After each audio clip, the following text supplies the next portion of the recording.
Dark-maned and wary, he waits. Crows creak on the edge of the moor. Cotton grass sways by the small tarns.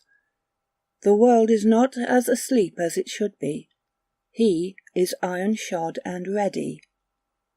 3 nights he has been coming here, while the no longer child turns and murmurs in her bed. In the mornings she wonders why he is tired, and blames the grass or the fodder from the high meadow. She grooms him and whispers in his twitching ear. It matters, her concern, her love, another thing he would never admit. They say that he was born under an elder sign, changed in some way. They don't know, they only guess. They guess about most things because he is unique. He remembers drawing breath, a choke of fluid, and the gentle hands of a child. He understands their theories of bonding and imprinting, but he doesn't care. He chose what happened and why. He chose because the child held something different. And now he waits, because old things are moving, and the world grows cold.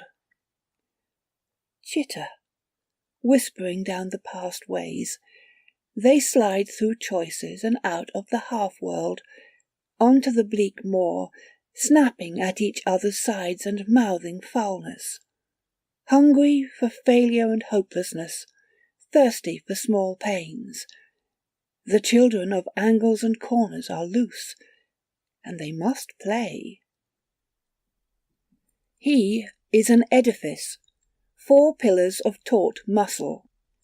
There are some slivers of darkness the girl should not have to face. She is courageous and true. When the Nightjacks skittered from Whately Wood, she took her father's gun and showed them why they should leave. She argued with blasphemies, and took fire to certain shadows beneath the stones. But when the half-world opens, even he takes care. Froth blew from his wide nostrils that first night in the barn, lit by storm lantern and worried faces, iridescent, blood-scented froth. There was thunder somewhere, and a wind that tore at loose planking. The lantern swayed on its chain, rain spattered them from the open door. An auspicious night for some.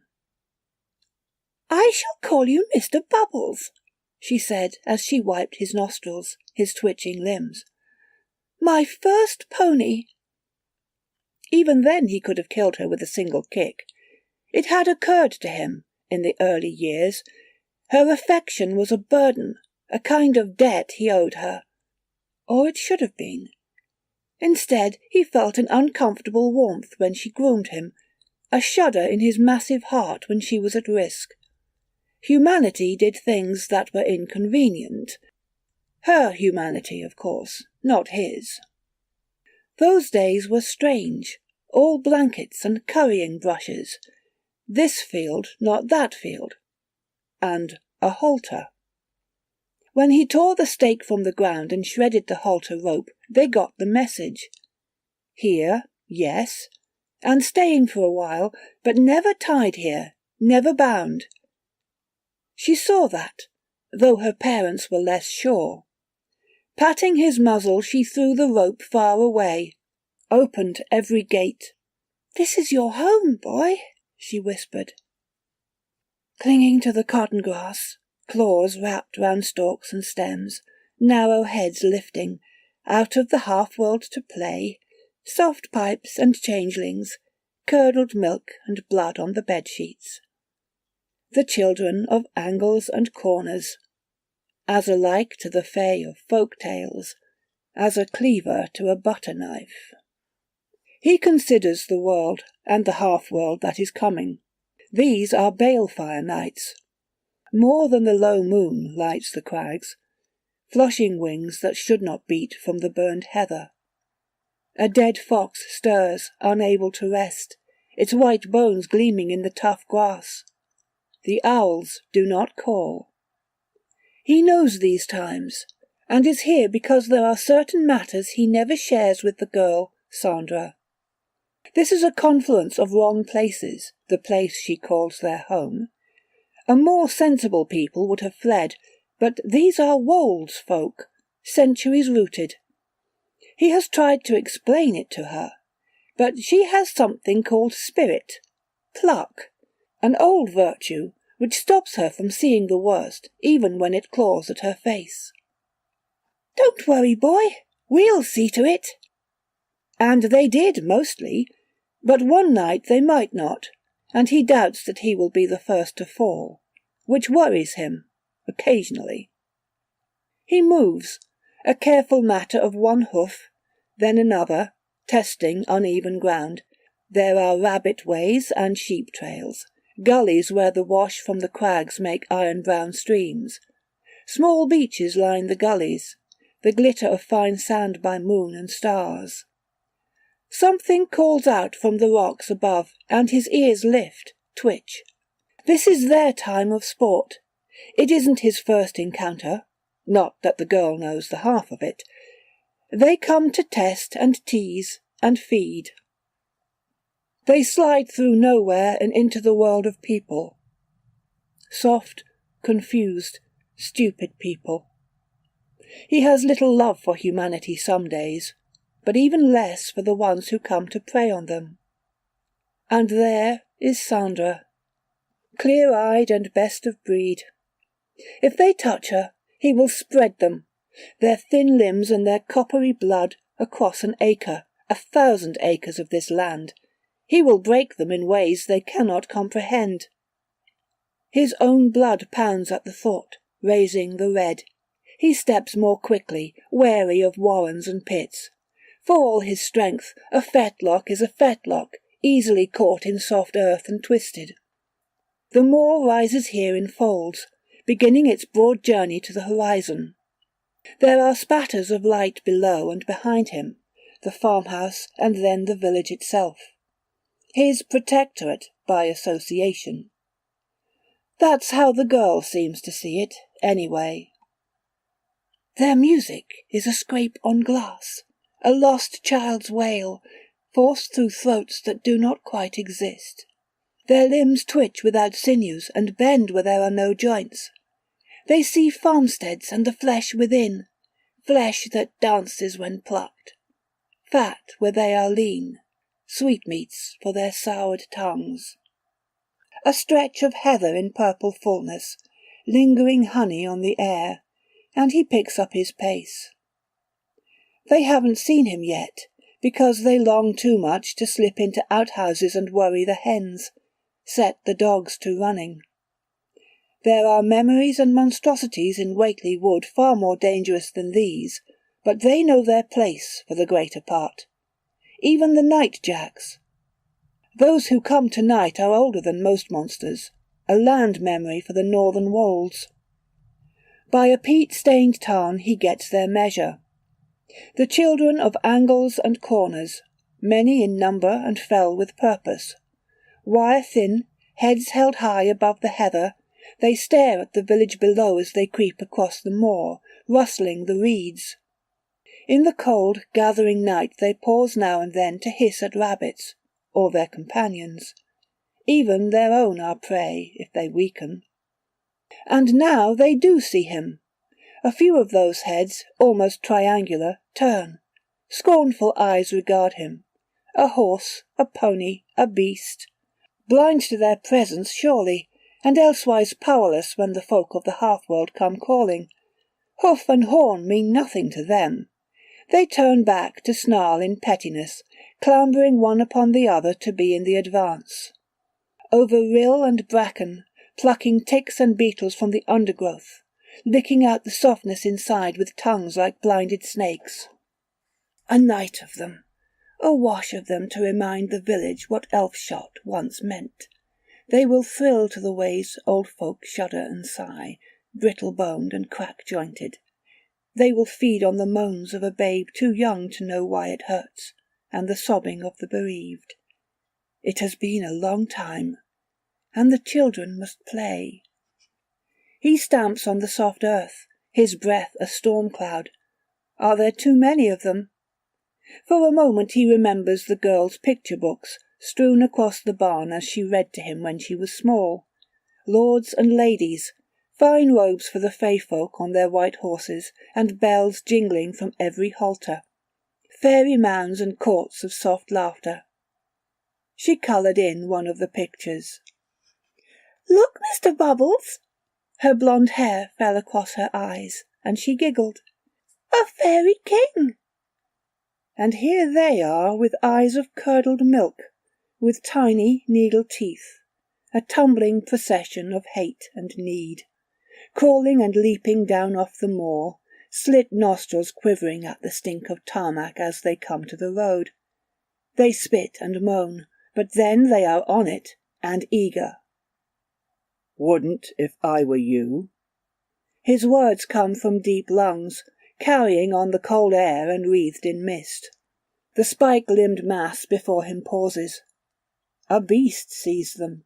A beast has spoken. "Horsey," hisses one of the children, no more than 20 yards from him. "Clever horsey, learns the fat thing's words." Their laughter is vinegar at his lips, sharp on his tongue.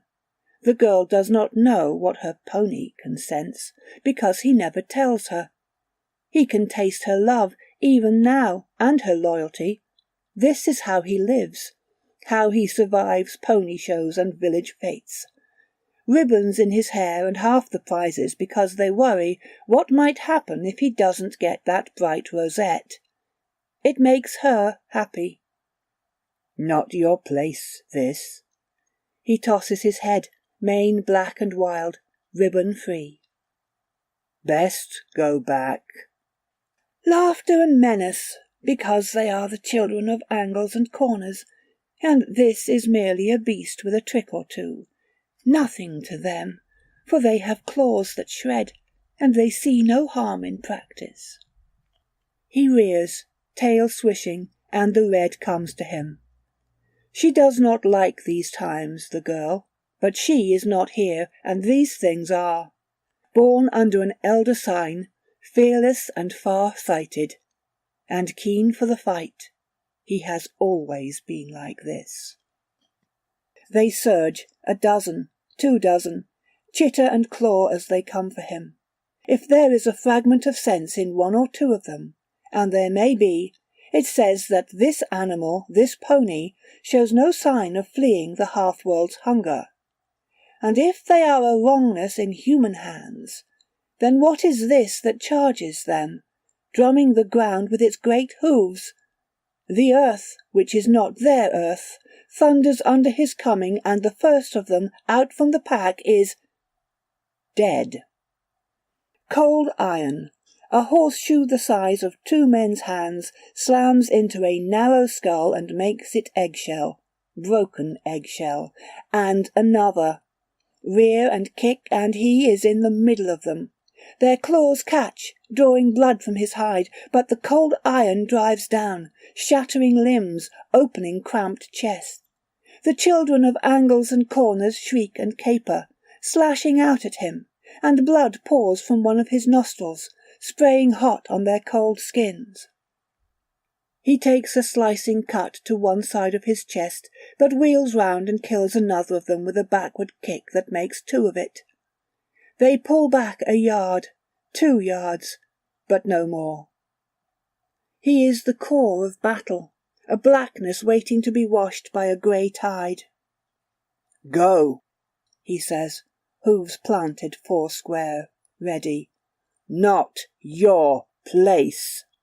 They hiss encouragement each to the other. He sees them creep, always encircling, and wonders how strong is strong. It must be done, though. The first blast splits the waiting. The second one tears the twisted legs from one of the children on the edge of the pack. Iron shot, and the thud click of a pump-action shotgun. Hate-filled and hateful, the children run, all small plans and malice abandoned. They cry and crawl, drive themselves into stands of bracken.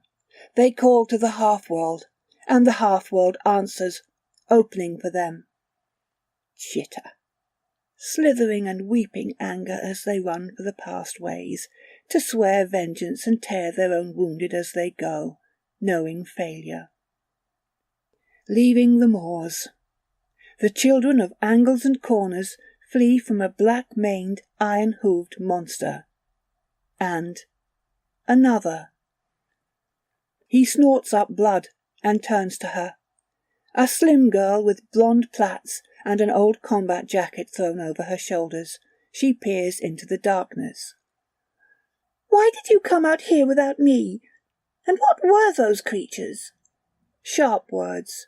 He hears anger. He tastes concern and love. She comes closer, the gun in one hand and pointed always towards the moor. "Oh, you're bleeding, boy." With her free hand she pulls a torch and a cloth from her shoulder bag and examines him, tutting and dabbling at some of his wounds. "Had worse." A sharp response. She fusses too much. "Poor Mr. Bubbles. We must get you straight back to the barn and cleaned up." He turns his head to the moor, watching the flickers she cannot see as the children return to the half-world. She slaps his flank, demanding attention. "Right now, if you please." The red has gone.